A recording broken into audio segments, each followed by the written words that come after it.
Hello বন্ধুরা, কেমন আছো সকলে? আজ তোমাদের জন্য আবারও একটি নতুন পাঞ্জাবি ডিজাইনের কাজ নিয়ে এসেছি।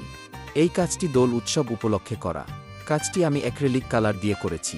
খুব সুন্দর এবং স্মুথলি করা যায়, তোমরাও চেষ্টা করে দেখতে পারো। পাঞ্জাবিটি পলাশ ফুল দিয়ে ডিজাইন করার চেষ্টা করছি। পুরো কাজটি হবার পর খুবই সুন্দর লাগছিল দেখতে। আমার কাজ তোমাদের কেমন লাগে অবশ্যই কমেন্টে জানাবে। তোমরা তোমাদের প্রিয়জনদের জন্য এইরকম হ্যান্ডমেড পাঞ্জাবি বা শার্ট এর উপর ডিজাইন করা উপহার দিতে চাও, তবে আমার সাথে অবশ্যই যোগাযোগ করবে। আর এরকম আরও সুন্দর সুন্দর ডিজাইনের কাজ দেখতে চাইলে আমার চ্যানেলটিকে অবশ্যই লাইক এবং সাবস্ক্রাইব করে রাখবে।